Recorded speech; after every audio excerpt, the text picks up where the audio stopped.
Before we start, just a quick reminder to hit that subscribe button. Only 2% are subscribed at 1,000 subscribers. I'll be posting a special video. The doorbell camera pinged and Lena flinched hard. I was already moving, bare feet on cold tile. The porch feed loaded and my throat closed. There she was. My name is Ethan and I am 34. I stared at the screen like it could blink first. Her smile looked practiced, like she rehearsed it for years. Lena came up behind me and grabbed my wrist. "Who is that?" Her nails bit through my skin. I tried to answer fast, but my mouth stalled. I hit the mute button on the camera speaker. My hand shook, which pissed me off right away. You know that feeling when your body betrays you? Yeah. She leaned toward the camera lens and lifted 2 fingers. Not a wave, more like a signal. Then she mouthed my full name, slow and clean. Lena's voice went quiet. "Ethan, tell me now." I swallowed and nodded once. Her eyes went flat like a door locking. "Bedroom, lock it." My words came out sharp. Lena didn't argue, which scared me more. She backed away, phone already in her hand. I kept the chain on and cracked the door. Cold air hit my face and I hated that detail. She stood close enough to grab the chain if I slipped. "I'm not here for you." Her voice was soft. She held up an envelope, already addressed to Lena. The handwriting looked like a font, not a person. "Leave it and go." I kept my shoulder braced. Her eyes slid past me into my hallway. That look felt like trespassing without stepping inside. She set the envelope on the mat and didn't move. "You didn't think I'd forget, right?" My stomach tightened like I swallowed a fist. "Don't do this." My voice cracked on the last word. I hated that crack and she noticed it. Her smile widened just a millimeter. A car rolled by and she didn't even glance at it. That calm made my skin itch. Most people check the street when they're caught. Lena called from the bedroom, "Ethan, is she leaving?" I didn't answer because I couldn't. Silence turned heavy like it had weight. My ex tilted her head and raised her brows. "Tell her to open it in front of you." She tapped the envelope once like a teacher. I snatched it off the mat and kept the chain tight. Paper cut my finger and I didn't feel it. She watched the blood bead like it was entertainment. "Go." I pushed the door inward. Her hand slid forward, palm out, stopping nothing. "I'll be nearby." The words landed and stayed. I slammed the door and threw the deadbolt. My hands were shaking, now I could admit it. I pressed my back against the door like it mattered. Lena came out, phone up, eyes huge. She pointed at the envelope like it was a bomb. "Why does she know my name?" I didn't give it. That was true and also useless. Lena's mouth opened, then closed, then opened again. She was doing math in her head and losing. I tore the envelope open with my thumb. Photos slid out and hit the floor like cards. Lena crouched, then froze halfway down. One photo showed Lena walking into her building. Another showed her at her car, keys in hand. The last one was closer, too close for comfort. Lena looked up at me and didn't blink. "That's my job." Parking lot. Her voice went thin. I felt my face burn like I'd been caught cheating. There was a sticky note on top of the photos. 4 words printed, not written. "Tell her to share." Lena stood so fast her knees knocked the table. "What does that mean?" Her breath came in quick bursts. I wished I had an answer, even a bad one. My phone buzzed once, then again, then again. Block number straight to voicemail like a joke. I didn't play them and that restraint felt new. Lena reached for my phone and I didn't stop her. She held it to her ear, thumb hovering. "You're hiding something, aren't you?" No, it came out too fast. She pressed play anyway, jaw tight. A woman's breath filled the speaker, slow and close. Then a small laugh like she was right beside us. Lena lowered the phone and stared at the hallway. "Is she in the house?" I walked room to room, checking locks like a ritual. Closets, windows, the back door, all of it. Every click sounded like it could be too late. Lena stayed in the kitchen, phone ready, shoulders high. She watched the photos like they might move. "You promised me she was gone." I thought she was. That truth tasted awful. I could hear my own defense forming and I hated it. I sounded guilty without being guilty. The doorbell camera pinged again and we both jumped. I pulled up the feed and my pulse spiked. She was still there, now holding something else. It was a small box wrapped no tag. She set it beside the envelope like a gift. Then she looked straight into the camera and winked. Lena whispered, "She's playing with us." I nodded because arguing would be stupid. My hands curled into fists without permission. I hit the speaker button before I could stop myself. "Leave right now," my voice sounded bigger than I felt. Her face brightened like she'd been starving. "I just want to meet her," she leaned toward the lens. Her tone was friendly, almost normal, almost worse. "I have so much to tell her." Lena grabbed my arm and yanked me back. "Turn it off," her eyes were wet but hard. "Do not give her anything." I shut off the speaker and stared at the live feed. My ex stepped off the porch slow like a goodbye. Then she pointed down our street like she had time. A text hit my phone from an unknown number. A single photo loaded, taken from outside our house. Lena was visible through our kitchen window, mid-breath. Lena slammed her laptop shut so hard it snapped me awake. She shoved it toward me, eyes wide and sharp. "Look," her finger jabbed the screen like it owed her. An email thread sat open under her work account. It wasn't from a coworker, yet it used internal wording. My gut told me this was going to spread fast. A file name sat there with our last name in it. Lena clicked it once, then pulled her hand back. "You open it," her voice sounded steady, which was new. I opened the attachment and my chest tightened. It was a complaint letter with her badge number listed. My brain stalled on that detail like a skid mark. Lena paced 3 steps, then stopped. "How does a stranger know that?" Her palms faced up. I had no clean answer, only guesses that sounded weak. My phone lit again with the unknown number. No words this time, just a link. I didn't tap it, yet my thumb hovered anyway. Lena watched the screen and shook her head once. "Don't," one word, all command. I hated that she had to police me already. I forwarded the email to my personal account. Then I took screenshots with shaking hands. It felt paranoid until it didn't. Lena grabbed her keys and headed for the door. "We're going in early," her jaw set hard. I followed because staying home felt like surrender.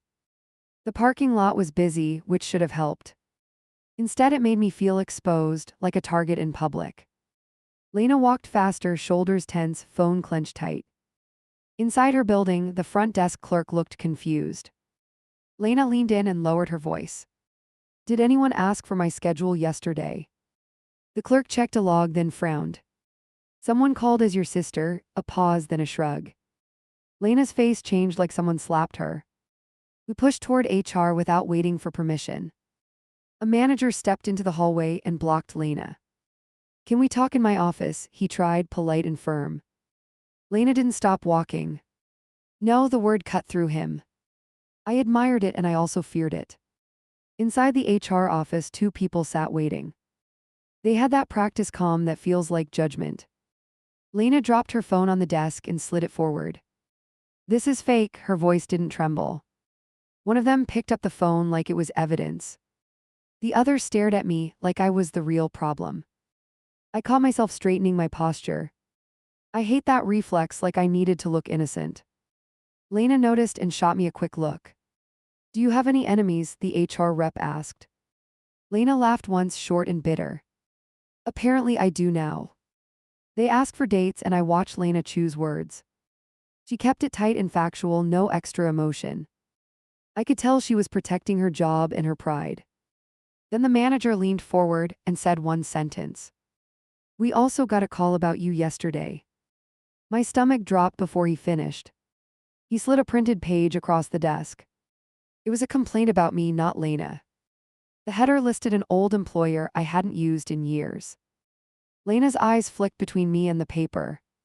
"Why is your name in this?" Her voice went quiet. I felt that old shame try to climb up my throat. I wanted to explain everything right there. I didn't because it would sound like excuses. Also, it would give my ex more room in the room. We left the office with no resolution. Lena's badge still worked, yet the air changed around us. I could feel people watching without looking. In the car, Lena didn't start the engine. She stared at the steering wheel like it was the only safe thing. "Tell me what you didn't tell me." Her hand stayed still. "I told you the broad strokes. Even saying that felt gross. I heard myself minimizing, and I hated that too. Lena's mouth tightened like she tasted a lie. My phone buzzed again, 3 quick hits. This time it was a voicemail from a private number. I put it on speaker before I could second guess. A woman's voice filled the car, calm and bright. "Hi Lena, you seem nice, ask him about the ring." Then silence, like she wanted us to sit in it. Lena turned her head slowly toward me. Her eyes were dry, yet they burned. "The ring," 2 words loaded like a weapon. I grabbed my phone and blocked the number. It popped back up from another one right away. That instant switch made my skin crawl. Lena opened her own call log and scrolled fast. Unknown calls all morning, her fingers shook once. It started before I even parked. I reached for her hand and he pulled away. Not dramatic, just automatic, like touching me was unsafe. That tiny movement hit harder than any shout. We drove home and I took the long route. I checked mirrors like an idiot, expecting a tail. Lena watched too, which made it worse. Back inside, I pulled up every account I could remember. Old email, old cloud storage, anything with a password. My fingers moved fast, like speed could fix it. 2-factor prompts hit my phone that I never requested. One after another, like someone was testing locks. I denied them all, heart hammering in my throat. Lena stood over my shoulder, arms crossed tight. "You're getting hacked," her voice stayed flat. Then she added, "Or you never locked it down." That stung because it was fair. I wanted to argue, then I caught myself. She wasn't blaming me for fun, she was trying to survive. I changed passwords, then changed them again. I wrote nothing down, then realized that was stupid. So I made a list on paper and hid it like a teenager. Lena paced to the window and stopped dead. She pointed without speaking. Across the street, a car sat idling too long. I squinted, trying to see the driver's face. The car rolled forward a few feet, then stopped again. Lena whispered, "Is that her?" I grabbed my own phone and opened the camera app. Zoomed in, hands unsteady, breath shallow. The window was tinted, yet I caught a movement inside. A hand lifted slow, like a casual hello. Then the car pulled away, smooth and patient. Not a getaway, more like a promise. Lena snapped into motion and shoved her phone at me. "Call someone," her voice cracked for the first time. I hated myself for needing that crack to act. I called the non-emergency line and tried to sound calm. The dispatcher asked for a description and I stumbled. "How do you describe obsession without sounding insane?" Lena grabbed the phone from me mid-sentence. "She's stalking us, she's messing with my job." Her words came out clean, sharp, unstoppable. The dispatcher asked if there were threats. Lena looked at me like I held the answer. I realized something ugly in that moment, my silence counted too. I pulled up the new text link again and didn't click it. Instead, I copied it and sent it to my own email. Then I blocked the number and waited for the next hit. It came within a minute from another line. A photo loaded of Lena leaving her building earlier. Under it, one sentence, "She looks better scared." Lena stared at the message, then at me. She didn't cry, she didn't yell. She just whispered, "This is going to escalate, isn't it?" I yanked my router plug like it could stop a person. Lena watched me crouch, then backed away 2 steps. "Are we safe now?" Her voice was flat, almost daring. I wanted to say yes, I couldn't because I knew better. I grabbed my laptop and signed into every account I remembered. The first password failed, then another, then another. My hands moved fast while my brain lagged behind. A recovery email popped up that was not mine, not anymore. Lena leaned over my shoulder, not touching me. "Someone changed your backup." Her finger hovered, then pulled back. I felt stupid in a way that made me angry. That anger turned outward, and I hated that too. I opened the login history and scrolled like my life depended on it. There were entries at weird hours, spaced like a heartbeat. Not random, not a kid guessing. It looked like someone checking in to feel close. A notification flashed on Lena's screen across the room. She held it up without walking closer. A new message to her coworker group chat sent from her number. Lena mouthed one word slow, "How?" I crossed the room in 3 steps and snatched her phone. My thumb froze over the sent folder, then pushed anyway. A draft sat there ready to ruin her with one tap. It accused her of breaking policy, and it tagged her boss. Lena took the phone back, grip tight. Delete it, her eyes stayed on mine. I deleted it, then checked trash, then checked backups. It came back again like it never left. I opened the message details and saw the device name. It was Lena's, it wasn't mine either. Just a string of numbers pretending to be normal. That small lie made me feel watched through glass. I did the next thing without thinking. I typed into the unknown number 2 lines, clean and direct. Stop contacting us, we're documenting everything. Lena's face tightened like I slapped the air. Why would you poke her? Lena didn't raise her voice. That was worse than yelling. I tried to justify it and it sounded pathetic fast. Then my screen lit up with 3 dots of typing. The reply landed like it had been waiting. "Aw, you used the word us." I felt heat rise to my face, sharp and humiliating. Lena stared at the screen like it was a live wire. Another message came right after. A screenshot of our street name, pulled from somewhere public. Under it, I know where to send apologies. Lena's breath got shallow and she stepped back. I blocked the number again and it did nothing. A new text hit from a different line within seconds. Same tone, same timing, same need to be seen. It felt like trying to hold water with my fists. Lena grabbed her coat and pulled it on too fast. "We're leaving," her voice snapped finally. I started to argue, then stopped myself mid-breath. You know that moment when you hear your own denial? Yeah. Outside, she walked to her car and stopped short. A single flower sat on her windshield, dead center. No note, no ribbon, just placement with intent. Lena's hand hovered, then dropped to her side. I looked up and scanned roofs, windows, parked cars.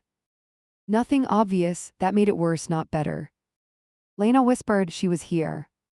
I nodded, because lying would have been a new kind of cruel.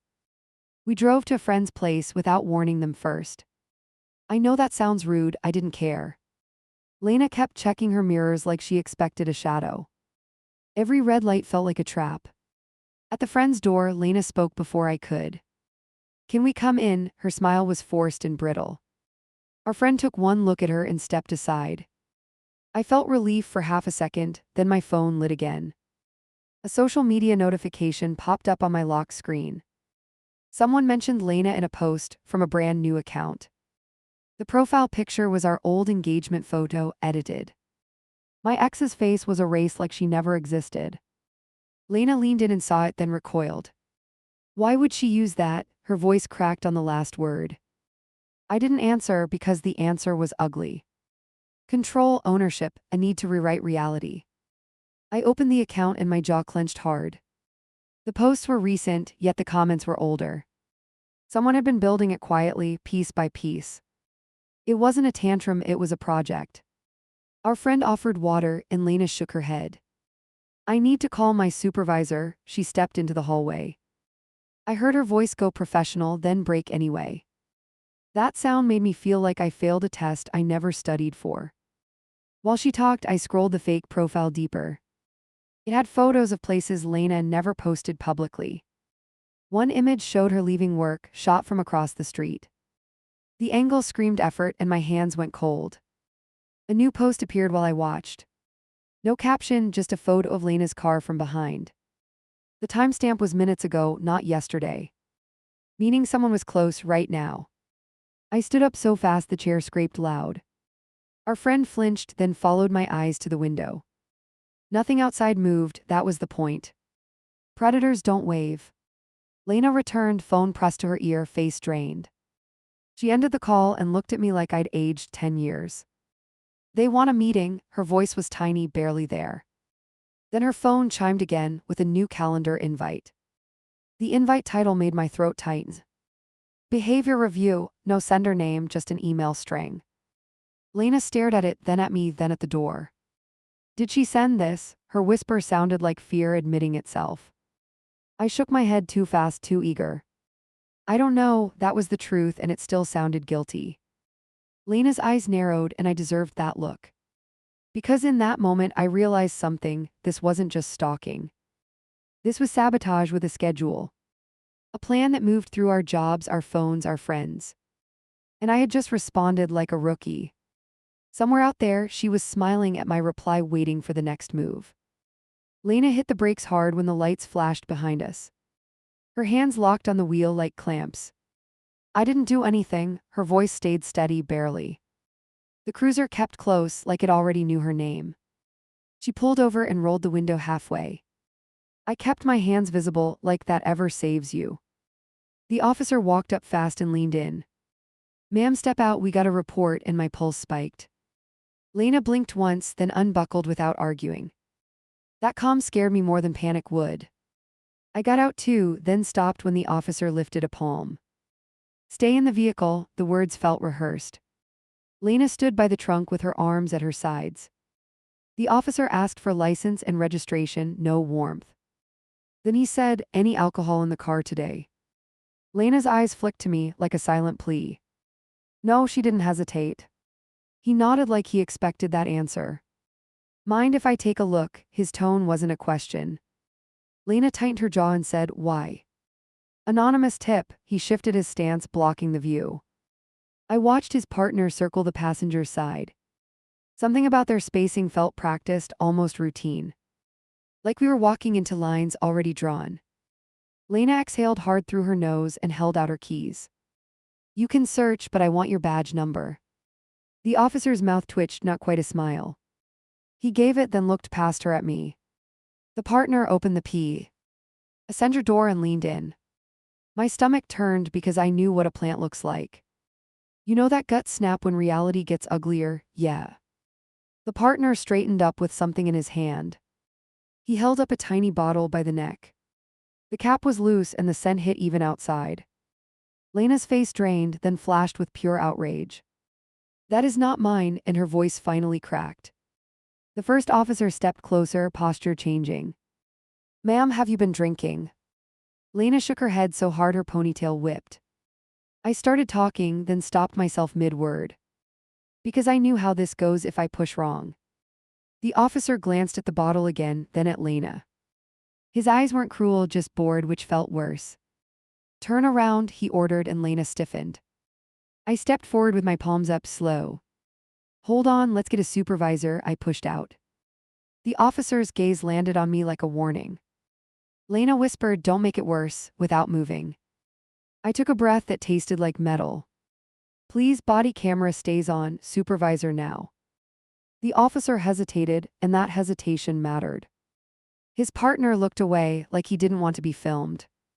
The first officer spoke into his radio, clipped and quiet. Lena stood frozen, eyes locked on the bottle. I hated that she looked guilty just by standing there. And I hated myself for thinking that. A second cruiser arrived and parked at an angle. A supervisor got out and scanned us once. "What's the situation?" he asked, voice neutral. The first officer lifted the bottle like a trophy. Lena cut in before anyone could shape the story. "I want a field test and I want video preserved." Her words came out sharp, controlled, trained. The supervisor's eyes narrowed, now interested. "Any reason someone would target you?" he asked. Lena looked at me for half a heartbeat. I wanted to say no, clean and simple. But my throat refused to cooperate. I forced the truth out in pieces. "Someone has been harassing us, it's escalating." The supervisor stared, reading our faces. Then he nodded once like he'd seen this before. They ran a quick breath test on Lena. 0 clean, no hesitation in the machine. The first officer's confidence cracked just slightly. Yet the bottle still sat there like a loaded prop. The supervisor asked, "Do you consent to a vehicle sweep?" Lena's voice went icy. "You already did." He held her gaze, then glanced at the partner. That partner suddenly found the sky interesting. The supervisor stepped aside with Lena and spoke lower. I watched her hands still, fingers white at the tips. He listened, then asked a couple short questions. Lena pointed toward our house direction without saying a name. The supervisor returned and spoke to the first officer. Not loud, but firm enough to shift the air. A minute later, the bottle went into an evidence bag. Lena's shoulders loosened a fraction, then tightened again. The supervisor handed Lena a card with a case number. "File a report today, request footage immediately." Lena took it like it could bite her. She looked at me and whispered, "They believed the bottle." We drove away with our hearts still on the shoulder. Neither of us spoke for 2 blocks. Then Lena slammed her palm against the steering wheel once. That was designed, and her eyes were blazing. I nodded and shame crawled up my neck. Because I knew exactly who designed it. I wanted to apologize, yet words felt thin. Lena stared straight ahead and said, "Don't." We skipped the HR meeting and went straight home. Lena marched inside like she owned the air. She went to the garage door and stopped short. The side latch was turned the wrong way. She pointed at it without looking at me. "Did you do that?" Her voice was quiet again. I shook my head and felt my skin go cold. We both stood there listening for movement. I grabbed a kitchen knife, then hated myself for it. It felt dramatic and useless at the same time. Lena didn't comment, which told me how scared she was. We entered the garage in silence, step by step. Nothing jumped out, no person, no obvious mess. That almost annoyed me because it kept the fear alive. Lena walked to her car and crouched near the tire. "There's dirt here," she muttered, eyes narrowed. I checked the floor near the door track. A shoe print smudged toward the interior door. Not clear enough for a photo, yet clear enough for dread. Lena stood and whispered she was inside. I ran to our security app and pulled the garage footage. The clip lagged, then loaded, then my stomach flipped. A hooded figure slipped in during the early morning. The figure moved like they knew every squeak. The hood turned slightly toward the camera. For a split second, the face caught light and vanished. I recognized the eyes before my brain allowed it. Lena covered her mouth with her hand, shaking. The figure reached into Lena's car on the passenger side. A small motion, quick. Gay, careful, practiced. Then the hooded head tilted, almost like listening. The figure left without rushing, like time belonged to them. Lena grabbed my arm and dug in hard. "We need copies now," her voice was pure focus. I exported the clip to 3 places, then 2 more. Paranoia felt smart now, which was a sick change. I called a lawyer friend and put him on speaker. He didn't waste time with sympathy. "Save everything, do not contact her, report it today." Lena nodded like he could see her. Then Lena's work number flashed on her phone. She answered with a brittle hello and listened. Her eyes widened, then went flat again. She handed me the phone, shaking, and mouthed HR. A calm voice came through, too calm. "We have new information regarding your conduct." Lena snatched the phone back and stepped closer to me. "Tell me the sender on that invite," she demanded. The voice paused, then offered a name. It wasn't a person, it was a generic department label. Lena whispered, "That's not how our system works." The call ended right after she said that. Her device pinged with a new email. Subject line, "Immediate meeting required." Lena opened it, then laughed once, sharp and bitter. The email came from a lookalike domain, 1 letter off. I watched Lena's face shift into something new. Not fear, not confusion, something harder. "Okay," she nodded like she'd decided something final. Then she looked at me and said, "We bait her." I wanted to argue, and I almost did. Then I remembered the cruiser lights, the bottle, the bag. This wasn't going to stop with blocking numbers. Lena saw my hesitation and said, "I'm done reacting." We set rules like we were building a fire break. No solo trips, no unplanned stops, no calls answered cold. We wrote down timelines, times, screenshots, every small hit. Each note felt like admitting how deep this already ran. I drove Lena to the police station with the footage ready. She walked in like she belonged there, not like a victim. The desk officer listened, then raised his eyebrows at the clip. He asked, "Do you know who that is?" and I went stiff. Lena answered before I could. "Yes, his ex-fiancée," her voice didn't wobble. The officer typed faster, then asked for a full name. Lena looked at me again, and I hated that look. I gave the name and felt dirty doing it. Like speaking it made her real in the room. The officer asked, "Any direct threats?" Lena opened her messages and slid the screen over. He read, then frowned. "This is harassment and stalking," he muttered. Then he said the line I was dreading. "Restraining order might be tough without service details." Lena stared at him like he'd insulted her. "So she can ruin my job, but you need paperwork." The officer didn't flinch, just kept typing. I realized he wasn't the enemy, he was the system.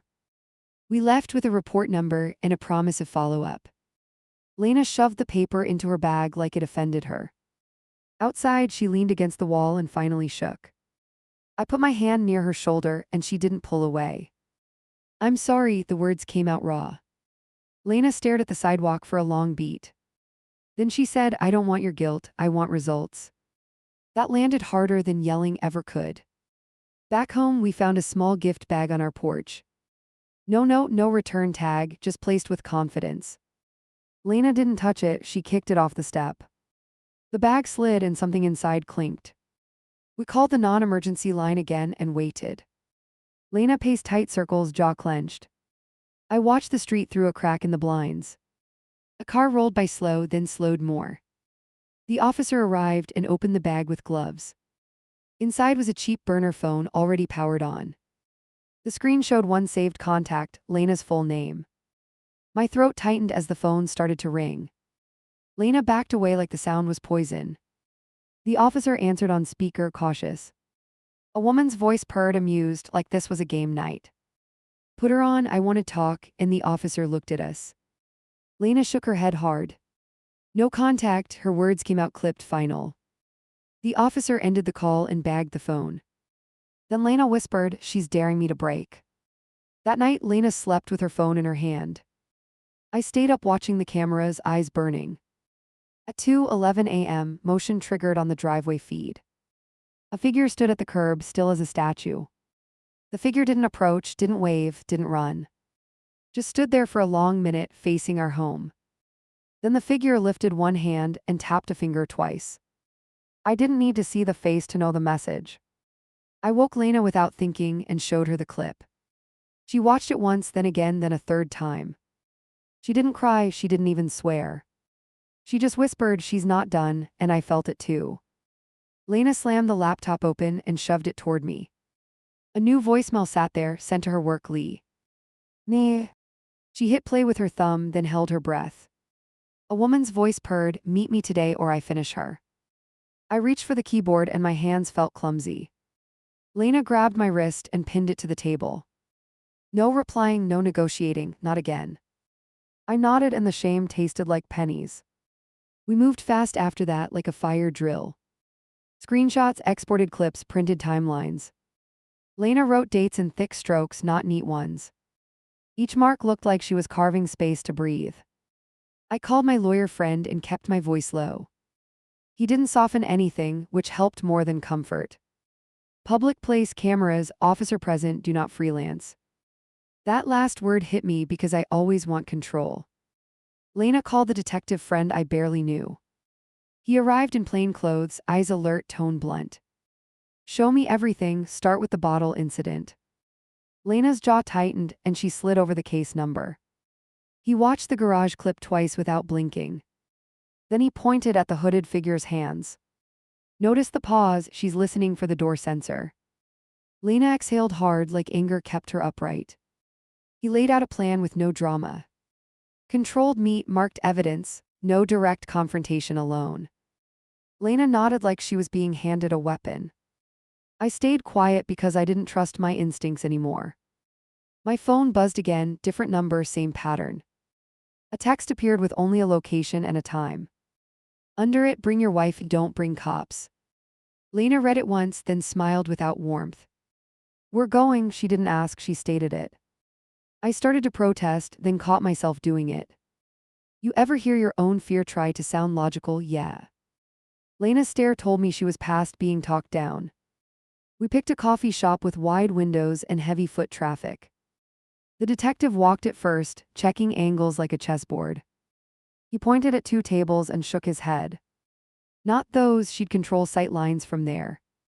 An officer joined us outside and kept it simple. He didn't promise miracles, just procedure. Record what you can, don't touch her, let her talk. Lena's shoulders squared like she needed a roll. We parked down the block and entered separately. I took the chosen seat and faced the entrance. Lena sat near the back with the officer beside her. I hated being apart, yet I knew it was smarter. I set my phone flat with the recorder running. My fingers tapped once, then stopped, then tapped again. My knee bounced under the table like it had its own mind. The detective watched me and gave a tiny head shake. Minutes dragged, then the door chimed. She walked in like she belonged there, chin high. Her eyes found mine instantly, no searching needed. That direct lock made my throat close. She sat across from me without asking. A small velvet box rested in her palm. She slid it forward like a gift at a party. I didn't touch it, yet it felt like it moved closer anyway.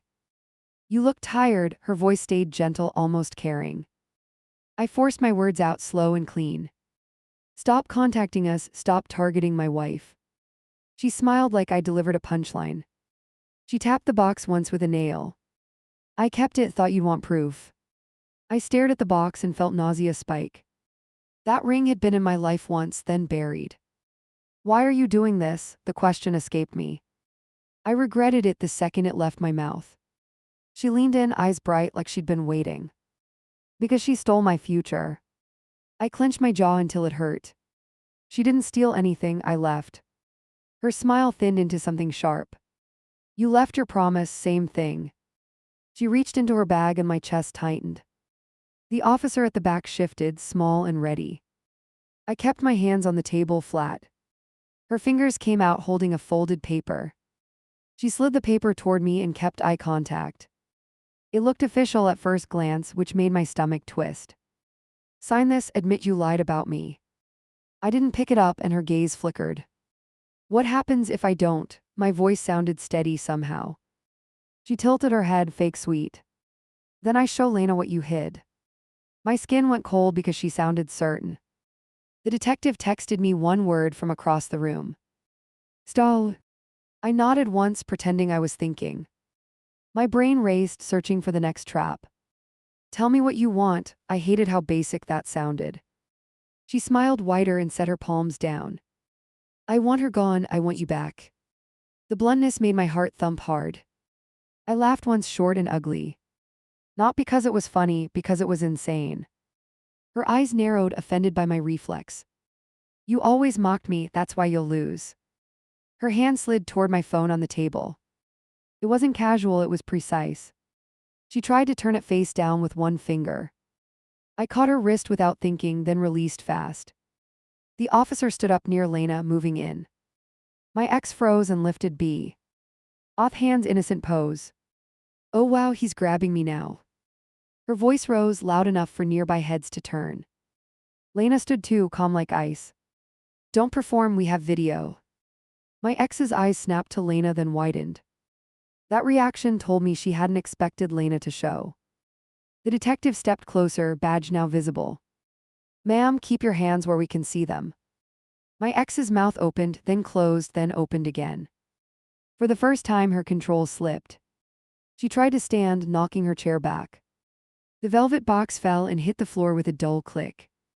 A couple people stared, then pretended not to. My ex pointed at Lena like accusation could be evidence. She's the problem, her voice sharpened into a hiss. Lena didn't flinch, not even a blink. No, you are, 2 words flat and final. My ex's face twitched like she'd been slapped. She lunged one step toward Lena, bag swinging up. The officer moved between them without hesitation. Backups now, the command cut through the room. My ex halted mid-motion, eyes wild. She reached into her bag again, too fast. The officer grabbed her wrist and twisted it outward. A burner phone clattered onto the tile and skidded. The sound was small, yet it felt like a gunshot. The detective kicked the phone aside and crouched. He snapped on gloves like it was routine. Evidence, one word, no emotion. My ex stared at the phone like it betrayed her. She tried a new angle instantly, voice turning soft again. I just want a closure, he's scaring me.